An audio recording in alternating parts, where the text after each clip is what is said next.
Secara PHT memang yang sering tidak tidak tepatnya itu tidak tepat waktu. Misalkan pemasangan perangkap ikat lah yang paling mudah. Contoh. Sekarang masang itu kan kapan sempat atau kapan ada. Sementara ikat perangkap itu perangkap ikat itu atau perangkap apapun, perangkap lampu, perangkap atraktan, perangkap air itu sebenarnya tujuannya kan dua. Pertama untuk monitoring populasi, terutama populasi hama. Sehingga misalkan begini, dalam satu malam pada perangkap bak yang dikasih air, kasih lampu. Misalkan dalam satu malam ini lagi persemaian nih, misalnya masang gitu. Bukan cabai laba buah, karena kan masangnya cabai laba kembang. Nah ternyata dalam satu malam itu sudah 5-10 ekor ketangkap mengan. Berarti hati-hati, itu populasinya pasti tinggi itu. Benar peletakan kelompok telur oleh senganga itu pasti luar biasa itu. Nah orang kita pun lagi nyemai, berarti sumber infeksinya ada di sekitar. Nah yang repot terkadang itu kesadaran dan kesamaan pemahamannya. Karena siklus hidup hama yang terbang, yang dari terutama yang dari kupu-kupu dan kumbang, itu penyebarannya yang tidak sulit terkendali. Kenapa sulit terkendali? Karena kan tanaman inangnya kan tidak putus. Yang nanam cabai tidak putus, baik besar maupun kecil. Yang nanam jagung tidak putus, sayuran-sayuran buah timun pare tidak putus, dan semuanya itu kan inang tuh. Nah, termasuk terong kan, yang untuk virus Gemini. Nah ini antara satu petani dengan petani yang lain kan beda bulan, beda waktu tanam karena untuk menyadari terjadinya kejenuhan pasar dan seterusnya. Nah itu kan mereka setelah panen atau setelah tidak dirawat itu kan tidak dieradikasi atau tidak dibakar, dibiarkan baik kan, nunggu kapan sempat lah, pakai racun rumput atau pakai korek api kan. Nah itulah sehingga siklus itu tidak putus, dari yang ini pindah ke yang baru nanam. Nah kasihan kan yang baru nanam, yang baru juga belajar PHT cacak masang perangkap boleh. Ya, nah sehingga perangkap yang dipakai pun tidak sesuai standar, misalkan harusnya 20-40 buah per hektar, dia cuma 5 ekor. Akhirnya atau 5 buah perangkap, akhirnya tidak efektif. Nah sehingga memang pendampingan kita petugas-petugas di lapangan termasuk klinik di sini sebenarnya analisa di lapangan itu sebenarnya analisa di lapangan itu yang penting. Nah, karena kalau jenis perangkap itu pertama untuk monitoring, yang kedua baru membantu dalam pengendalian. Nah, tetapi itu tidak boleh juga kita pakai sampai lewat jauh dari fase generatif. Nah, karena pada akhirnya nanti juga akan mengganggu keseimbangan, karena perangkap-perangkap itu juga bisa ya yang ketangkap bisa musuh alami, bisa bukan hama yang ketangkap tuh, bisa serangga penyerbuk. Ya, sementara kita masangnya saat dia misalkan berkembang cabai kan bisa serangga penyerbuk tuh. Nah, sehingga pemasangannya lebih dominan di fase vegetatif sebenarnya. Nah, di push di situ pemasangan harus penggantian atraktan, penggantian umpan di situ sebenarnya. Tujuan utama tadi untuk monitoring melihat populasi lah setinggi apa populasi. Itu yang tujuan utama. Nah kalau jenis-jenisnya ya tergantung OPT, karena misalkan kalau untuk perangkap secara umum suka yang kuning, tapi untuk trip dan tungau kadang-kadang dominannya biru dan silver atau putih di trip dan tungau. Tapi trip dan tungau ini kan banyak jenis. Nah trip dan tungau di kita mungkin beda dengan trip dan tungau di tempat lain atau pada tanaman lain. Nah, sehingga ketertarikannya dengan warna pun akan beda. Makanya terkadang kita sarankan petani botol-botol bekas yang berwarna-warna, bekas oli itu jangan dibuang. Itu yang paling gampang kan. Itu kan warna-warni itu, ada merah, hijau, putih, gitu kan, ada kuning. Oh, silakan tuh dipakai. Selain apa? Kalau memang kita harus bikin sendiri. Nah kalau yang lain paling mudah itu yang paling sederhana hanya yang perangkap air. Ya, cuman kalau perangkap lampu itu kendalanya mungkin kalau yang tidak ada sumber daya listrik, kalau di bawah 10 watt kurang. Ya harusnya di atas 10 watt baru mampu narik banyak Kita kan kadang-kadang 3 watt, apalagi pakai serungking, pakai lampu nih kan tidak mampu. Nah, lampunya nih harus minimal 10 watt lah. Minimal 10 watt. Kalau bisa di atas tuh ada, baru ketarik. Ada kalau memang itu dipakai untuk memonitor populasi atau pengendalian.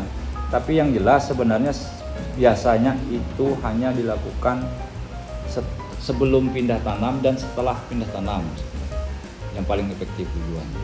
Hanya untuk memonitoring sebenarnya. Nah, untuk memonitoring karena dia tidak bisa menjadi pilihan tunggal dalam satu pengendalian satu jenis OPT. Tidak bisa tunggal. Nah, kayak perangkap-perangkap hanya membantu misalkan kayak tikus, tidak mungkin hanya pakai perangkap selesai kan. Nah, cara kerja perangkap sebenarnya seperti itu, sama sebenarnya cara kerja perangkap. Tentunya artinya untuk secara PHT pun justru kalau menurut kami sendiri sebenarnya kalau untuk secara PHT itu yang paling efektif itu tetap preemptif sebelum.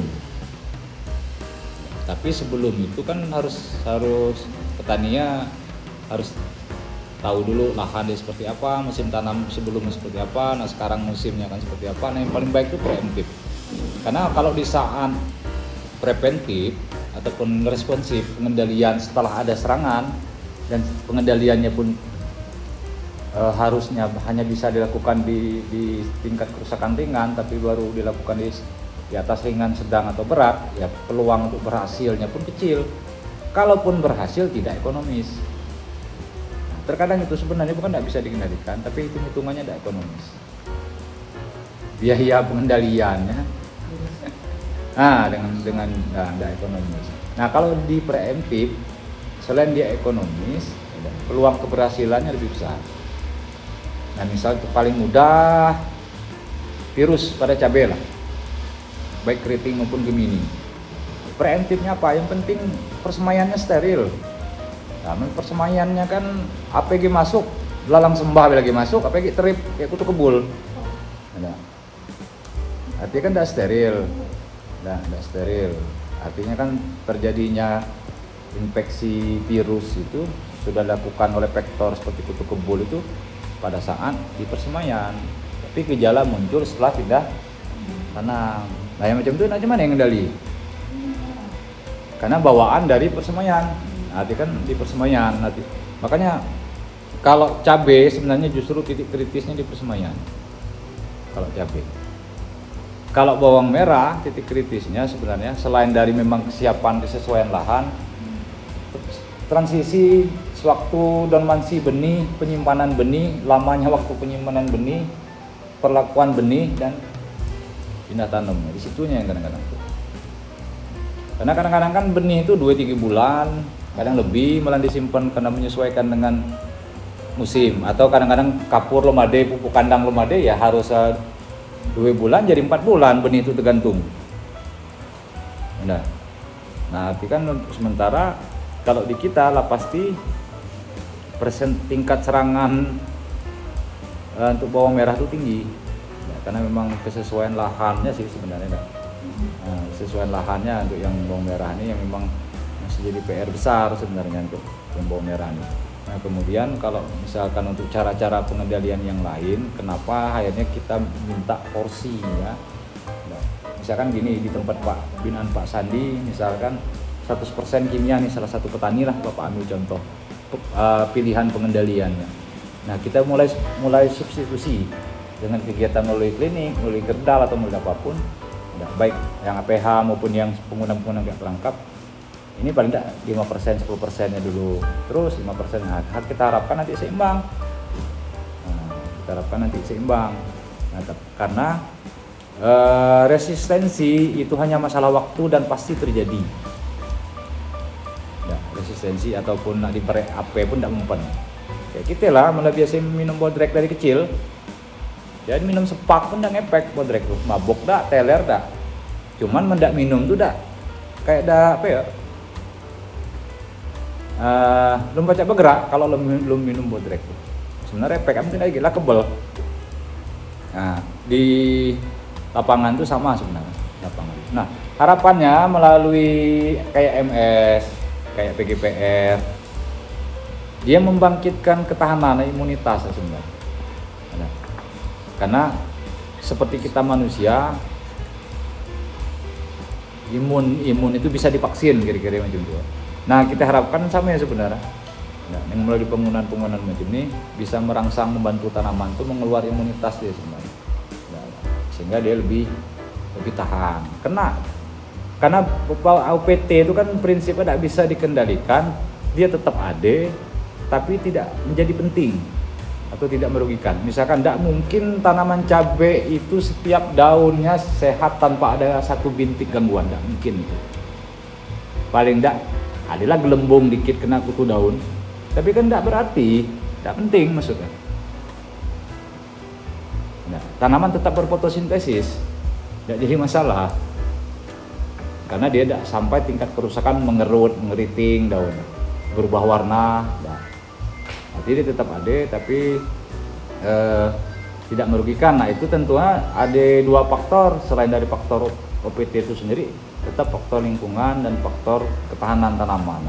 Nah, harapan kita sebenarnya melalui kegiatan-kegiatan klinik itu, bagaimana kita mengembalikan petani-petani itu melakukan budidaya itu sesuai dengan prinsip PHT-nya Pak Sandi, yaitu budidaya tanaman sehat. Ya kalau tanaman sehat, tanah sehat, ya produk sehat, insya Allah manusia, petani-petaninya juga sehat. Nah, harapan kita sebenarnya seperti itu harapan ke depan. Nah, maksud kita kan bagaimana petani itu mengelola kebunnya dengan cara-cara yang sehat, dengan pemikiran yang sehat.